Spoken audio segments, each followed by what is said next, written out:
Oi pessoal, no vídeo de hoje a gente separou um problema que vai modelar um objeto em queda livre. Então, um problema de gravitação. Na verdade, a gente está querendo estudar como se comporta um objeto que a gente simplesmente lança para cima, né, num planeta, no caso no planeta Terra, por exemplo. Tá? Então, para a gente estudar sobre esse lançamento vertical, a gente vai tentar lembrar algumas coisinhas sobre gravitação, e uma delas é: a lei da gravitação universal de Newton nos diz que duas massas se atraem com uma força de intensidade, né? Essa força F aqui, que é a força de atração gravitacional, ela tem uma intensidade que é proporcional ao produto das massas dos dois corpos, nesse caso, a massa do planeta e a massa aqui do projétil. E ela é inversamente proporcional à distância entre os centros dos corpos ao quadrado. Então aqui, eu coloquei aqui o centro, né, e aqui o projétil, a distância entre eles é esse x, estou chamando aqui de x, então vai ficar o x ao quadrado aqui embaixo. O g que aparece aqui é a constante de gravitação universal, é a constante de proporcionalidade do problema. Tem um outro detalhe que é esse menos, e esse menos é simplesmente uma questão vetorial, é uma orientação, tá? Como a força atua para baixo, a gente está colocando para baixo a orientação negativa. Então, para cima vai ser positivo e para baixo, que no caso é a força F, vai ser negativa.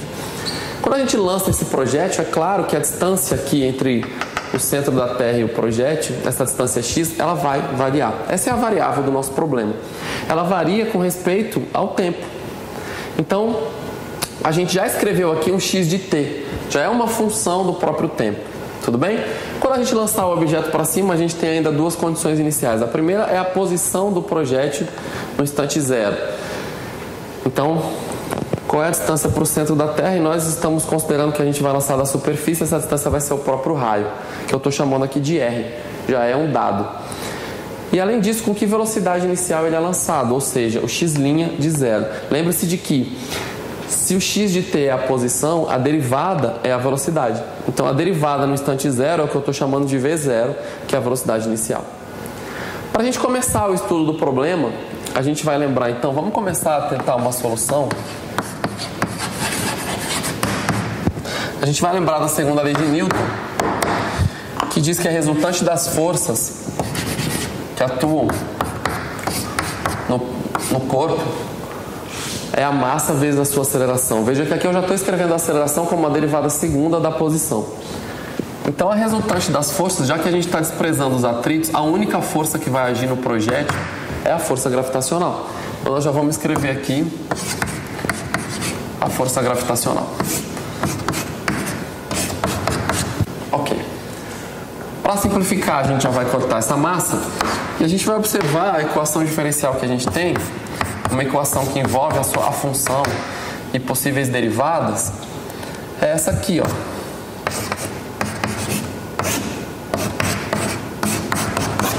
Ou seja, a posição do projétil é regida por uma função, tal que a sua derivada segunda, certo? Que é a aceleração aqui, a derivada segunda tem que ser igual a uma determinada constante, menos uma determinada constante, dividido pela própria função ao quadrado. Como nesse problema a gente tem ali uma derivada, e a gente tem aqui nessa igualdade, a primeira coisa que a gente vai pensar é integrar, né? Vamos ver o que pode acontecer se a gente integra com respeito ao tempo. Lembre-se de que a derivada aqui é com respeito ao tempo. Então, a gente acaba integrando aqui com respeito ao tempo também. E vou integrar desse lado também. Ora, uma integral com integrando assim é um pouco confuso, né? A priori você não conhece a função x de t, ela está aqui ao quadrado e você tem que integrar isso com respeito ao tempo. A gente se depara com uma situação não tão simples de resolver.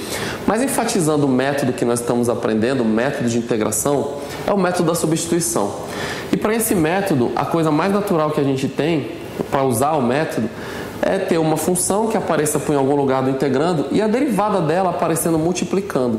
E aí você faz uma substituição, né, e consegue enxugar esse produto. Aqui você tem uma função, mas a priori a derivada não aparece. Então, uma coisa que você pode fazer é multiplicar pela derivada da função que está aparecendo aqui. Então, eu vou multiplicar aqui por x'. E se eu multiplico assim, agora esse integrando, por incrível que pareça, ele ficou um pouco maior, talvez um pouco mais feio, assim, numa primeira olhada, mas por incrível que pareça, agora eu consigo integrar por um método de substituição. É claro que, se eu multipliquei por x' de um lado, eu vou multiplicar por x' do outro também. E nota que aqui acontece a mesma coisa. Veja que agora eu tenho aqui uma função, que é x', cuja derivada, que é x duas linhas, aparece multiplicando. Então vou conseguir integrar pelo mesmo método. Tá claro? Vou começar com essa parte aqui que me parece ser um pouco mais simples. Vejamos. Vou fazer uma substituição aqui, eu vou chamar v de x' de t. Você vai falar, bom, mas por que você está chamando de outra variável exatamente o x'? Ora, é porque a derivada do x' é exatamente a que aparece multiplicando. Então agora quando eu fizer a diferencial dv, claro que se eu substituo por v eu tenho que achar a diferencial dv, é a derivada dessa função vezes dt. E aqui vai aparecer exatamente x duas linhas de t dt. Veja que aparece aqui o v e dv. Então, basicamente eu vou resolver essa integral para cá. Isso daqui é a integral de v dv. E a integral de v dv é muito simples. É v ao quadrado sobre 2, mais uma certa constante que eu vou chamar de k1. Uma constante arbitrária de integração. E se a gente lembrar que o v é o x', isso daqui é x' de t ao quadrado sobre 2.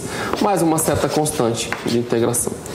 Um fato físico, se a gente quiser comentar aqui, é que, sendo x' a velocidade, aqui a gente tem velocidade ao quadrado sobre 2.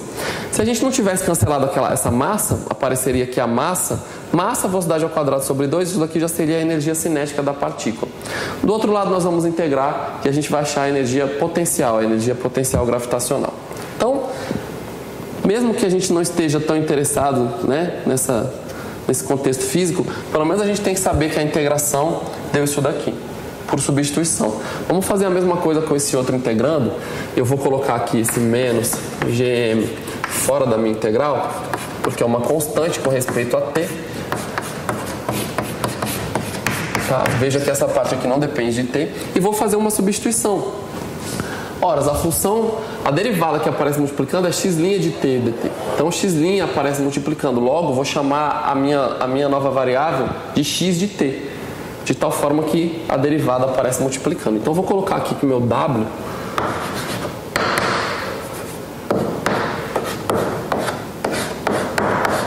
é x de t. E a minha diferencial dw é a derivada dt. Nota que agora ficou bem mais simples, né? Então, eu poderia ter isso daqui como sendo aqui, ó, menos gm é a constante que eu repito.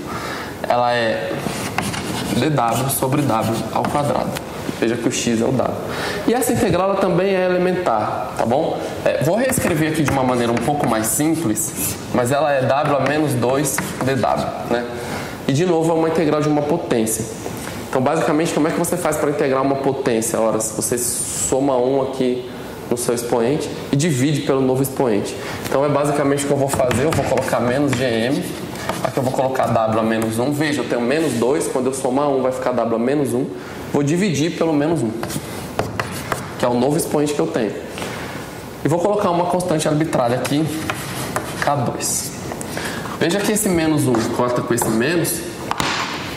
E como eu tenho w igual a x de t, simplesmente a resposta aqui é gm vezes x de t a menos 1, que nada mais é do que dividir por x de t, mais uma certa constante k2.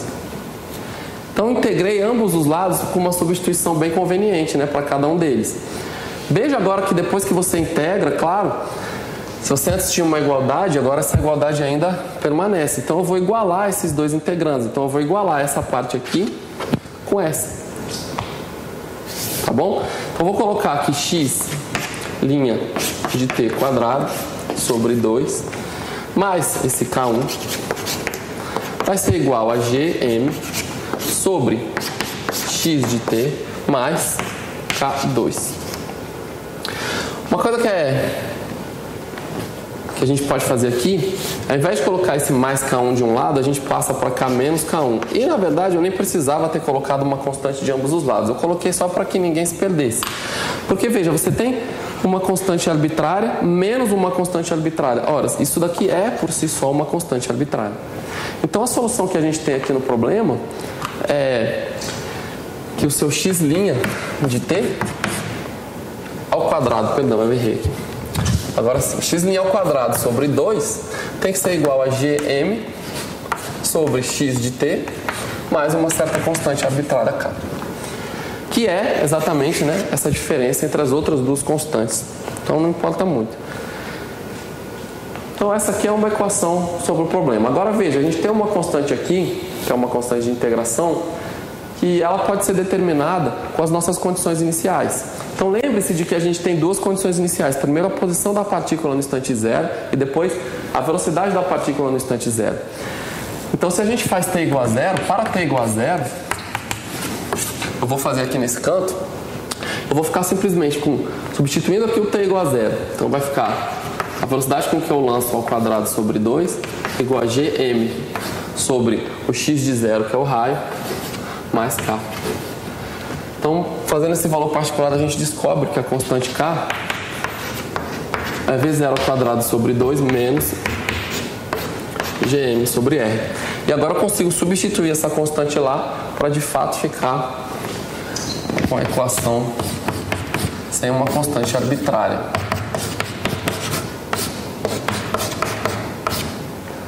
Mais k, que no caso é mais v0 ao quadrado sobre 2 menos gm sobre o raio. Pronto. Essa aqui é a equação depois que a gente integrou, substituiu, encontrou a condição inicial. Veja que a gente tem, desculpa, eu esqueci o quadrado de novo, mas eu me esqueço, mas eu lembro, aqui não tem problema. Então é x' ao quadrado sobre 2 igual a gm sobre x de t mais v0 ao quadrado sobre 2, onde o v0 é a velocidade que você está lançando, menos gm sobre o raio da Terra. Como solução é isso? Uma pergunta que a gente tem para vocês agora é a seguinte: é sobre a velocidade de escape. Quer dizer, será que teria como esse valor de v0, a velocidade com que eu lanço o objeto para cima, ser tão grande, mas tão grande, que o objeto simplesmente nunca mais volte? Quer dizer, ele vai sair da atração gravitacional da Terra, da ação gravitacional da Terra, e não vai mais voltar. E a resposta é sim. Tem como essa velocidade atingir esse número. E como que a gente vai investigar isso? Bom, em primeiro lugar, para que o objeto se distancie da Terra e nunca mais volte, a gente vai dizer que a velocidade dele nunca vai zerar. Por quê? Porque para o objeto voltar, eventualmente ele tem que parar, né? Ele está se distanciando da Terra. Para que ele volte, uma hora ele para. Se você impõe, então, que a velocidade aqui, né, que essa parte é sempre maior do que zero, isso significa que o objeto não voltou mais. O que tem que acontecer para essa velocidade ser sempre maior do que zero? Vamos investigar termo por termo, especialmente esse, que é o que contém a variável tempo. Alguns alunos às vezes dizem: professor, mas se o objeto sempre se distancia, né, essa distância x de t, ela só vai aumentar. Eu digo, de fato, o x de t aqui, o x vai para o infinito, né? Considerando que o projeto não volte mais, ele vai se distanciando, tá bom? Então essa distância sempre aumenta, mas o fato é que você tem g vezes m, que são constantes positivas, dividido por uma distância. Então, por mais que isso daqui você pode pensar que isso tende a zero, mas o fato é que isso daqui é sempre um número positivo. Aí a gente analisa agora essa outra grandeza, porque aqui tem um sinal de menos, né? Aqui é que a investigação vai realmente começar. Então nota que, se aqui você já tem uma coisa positiva, basta com que essa parte aqui, essa constante, seja não negativa, né? Eu vou colocar assim, não negativa, para que somado com uma coisa positiva desse lado, vai ficar sempre positiva. E para que isso aconteça, você teria que ter v0 ao quadrado sobre 2 maior ou igual do que gm sobre o raio. Então, se você lança com uma velocidade v0, tal que essa desigualdade acontece, ela é muito grande para que fique maior ou igual a isso daqui, né? v0 ao quadrado sobre 2, etc. O objeto não volta mais. Claro que você tem uma velocidade mínima para que isso aconteça, uma velocidade a partir da qual isso ocorre. Então tem aquela velocidade que, né, é a velocidade crítica, a partir dela, o projeto não volta mais. Claro que velocidades superiores ele também não vai voltar. E essa velocidade crítica se dá com a igualdade, né? Para uma velocidade ao quadrado, para ficar maior ou igual, quer dizer, com a igualdade você tem exatamente a velocidade de escape. Então aqui, só para eu terminar, a minha velocidade de escape vai ser quando eu tenho a igualdade, então ela vai ser igual à raiz, eu já vou tirar a raiz aqui, vou passar o 2, 2gm sobre o raio. Então, conhecendo aí a massa da Terra, o raio da Terra e o valor dessa constante aqui da gravitação universal, a gente consegue calcular a velocidade de escape do planeta, tá bom? Vale ainda considerar que, para esse problema, a gente não contou com o atrito da atmosfera, claramente vai fazer o projeto frear, né? E vale observar que essa velocidade aqui é muito alta, né? É uma velocidade muito grande para fazer o projeto sair simplesmente. Não é uma coisa que você vai querer fazer isso em casa, né? Tentar arremessar alguma coisa para cima para se livrar, por exemplo, do seu livro de cálculo, certo? Então terminamos por aqui, eu espero que vocês tenham entendido. Até a próxima e obrigado pela atenção.